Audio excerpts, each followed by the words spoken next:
everyone.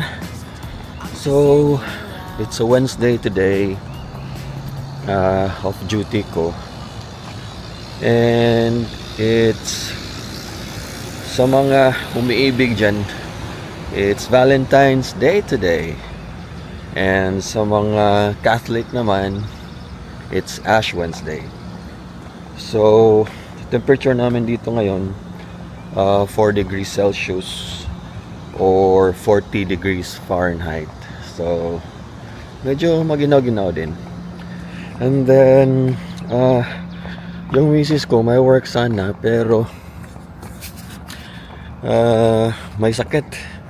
Hindi magandang pakiramdam. So, hindi pumasok. Nandun sa apartment namin. Natutulog pa rin. So, gigisingin ko mamaya.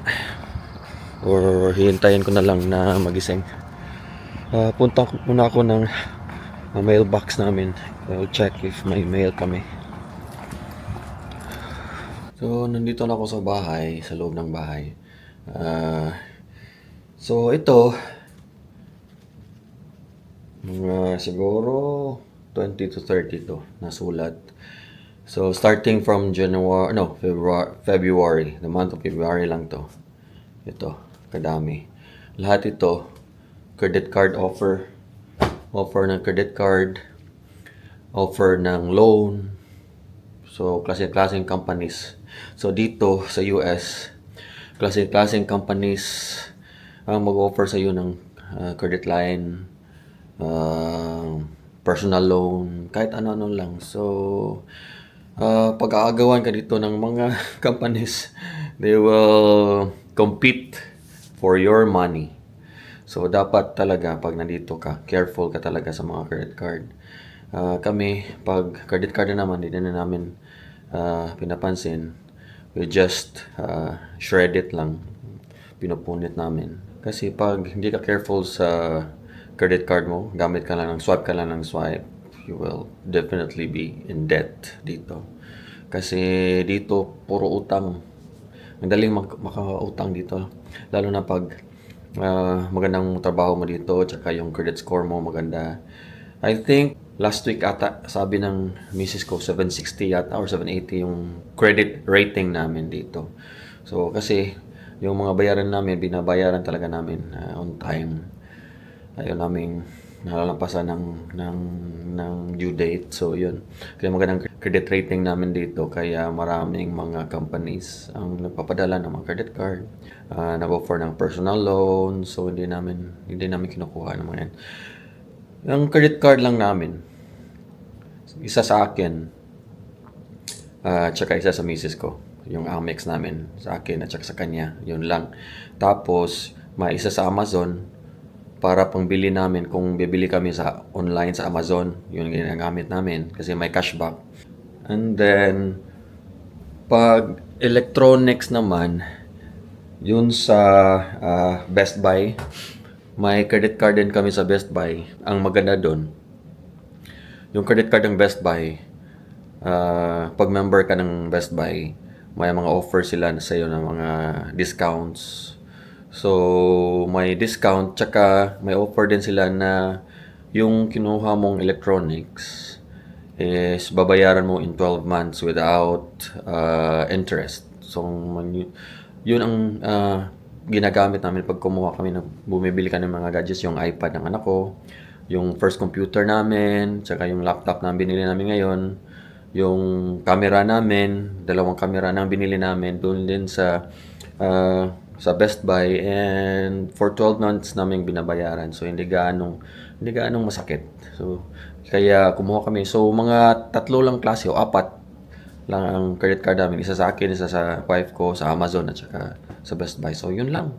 And then, yung asawa ko, siyang nagmumonitor sa mga bayarin. Kaya hindi kami lumalagpas sa mga due date. So, magandang credit score namin nito ngayon. Kaya maraming nag-o-offer.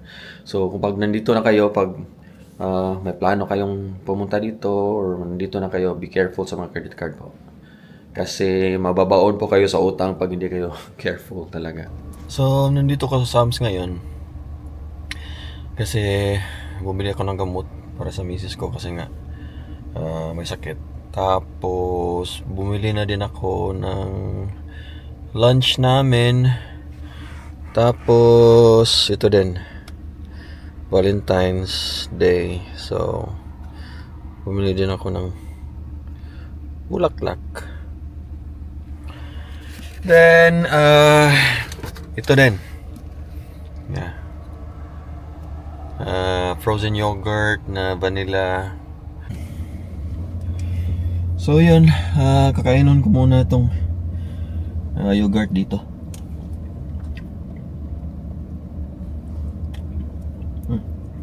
Really good.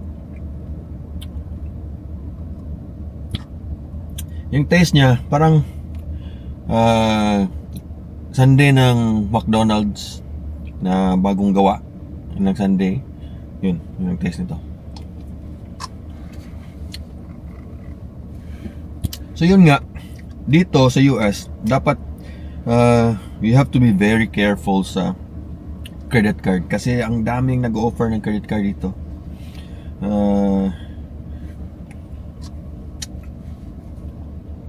Kung tanggap ka lang ng tanggap ng credit card, marami kang credit card, 5, 6,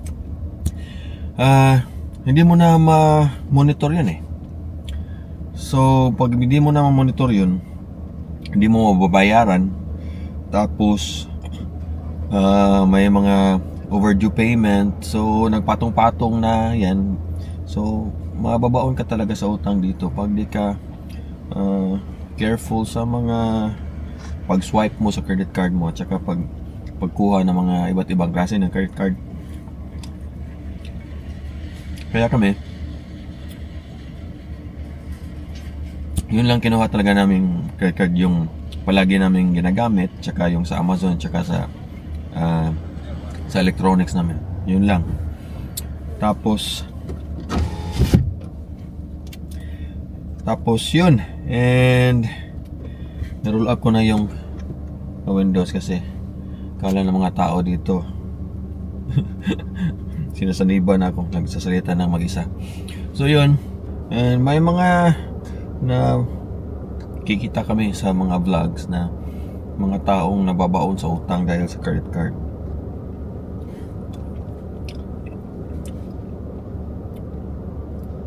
And isa dito kami, hindi na kami nagdadala ng cash. Credit card na lang palagi naming binabayad.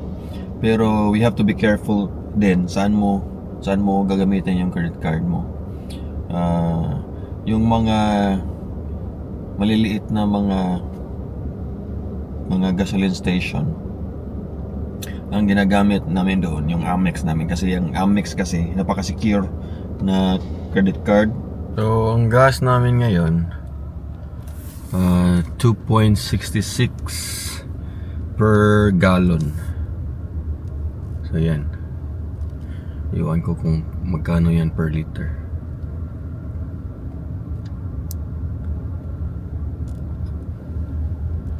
So yun, nung pagdating namin dito, kasi nga wala ka pang credit history, hindi ka yung mga ina-applyan mong credit card, hindi basta-basta nag-approve sa'yo. So yung nag-apply kami sa isang credit card company, hindi kami yung application namin hindi na-grant kasi nga siguro sabi ko nga wala pang history. So hindi na-grant yung application namin. So nung kinuha na lang namin yung credit yun na kung saan kami kumuha ng sasakyan. So doon kami nagkumuha ng credit card, in-approve naman kami. Yung maximum 1,000 lang kada isa namin, 1,000 sa asawa ko, 1,000 sa akin. So ginamit namin yun, and then eventually tumaas. Tapos nag-apply yung kami mga after 8 months siguro, 6 months or 8 months, nag-apply kami ng Amex. First yung asawa ko, then approve. Then after 2 months ako naman approve din. So yung sa kanya ang binigay 4,000 ang maximum binigay at first, then na-increase ng 6,000 ata. Pero nung nag-apply ako 10,000 agad, tapos ngayon increase na naman into 12,000 yung maximum. So yun ang ginagamit namin sa kanya at sa akin. Tig-iisa kami ng credit card. Pero ang nababayad monthly, siya nung nababayad monthly. Tapos nung in-applyan namin credit card company, pagdating namin dito, halos every 2 weeks siguro, at most 3 weeks, nagpapadala ng pre-approval sa amin mga credit card. So palagi kaming pinapadalhan ngayon. Then ngayon kami naman ang nang didedma sa kanila. Kasi nga meron na kaming credit card, so hindi na kami kumuha sa kanila. Pero napapadala pa rin ng mga offers. Then may nag-offer din ng personal loans. So pag di mo kailangan, huwag mong tanggapin. Kasi additional lang yan sa iisipin mo. So yun, kaya hindi namin kinanggap. Tapos meron din akong mga co-workers ko na may mga tao daw na credit card din ang pinangbayad sa credit card. Pwede ba yun? Hindi ko alam na pwede pala yun dito. So patong-patong lang, pasa-pasa lang yung utang. Hindi ko alam kung totoo yun, pero yun ang narinig ko sa kanila eh. No. Hindi ko pa na-experience yun. Kasi ang alam ko, pagbayad mo sa credit card dito sa bank, kasi yan eh, saan yung bank mo, i-input mo yung bank details mo sa app ng credit card or saan ba nun. Tapos dito hindi ko alam, ngayon ko lang narinig yung credit card ang pinangbayad sa utang mo sa credit card. Siguro pwede, hindi ko alam. So yun, pagdating nyo dito, dapat talaga careful talaga. Yun lang, huwag mapatental sa mga credit card. Ang dali kasi gumastos, ang pagbayad napakahirap kasi pagtatrabahuan mo yan. So dito po, pag may gusto kaming bilhin, hindi yung tinitingnan naman ng price, pero ang pag-compute namin kung ilang oras namin yan or ilang araw namin yan or ilang oras namin yan pagtatrabahuan. So yun ang mentality namin. Kasi pag ganun, mapapaisip ka eh kung kailangan mo ba talaga to or hindi. Kasi pag price lang, hindi ka makakaisip ng equivalent sa effort na ibibigay mo para makuha. So pag ang kwintada mo is ilang oras mo pagtatrabahuan yan or ilang days, mapapaisip ka talaga. So you'll think twice before you purchase whatever you want to purchase. So yan, ganun kami dito para hindi ganong magastos. So ang binibili talaga namin yung kailangan talaga namin. Kahit na sale pa yan, pag hindi namin kailangan, hindi namin binibili. So ito po, may nandito pa pala sa sasakyan ng asawa ko.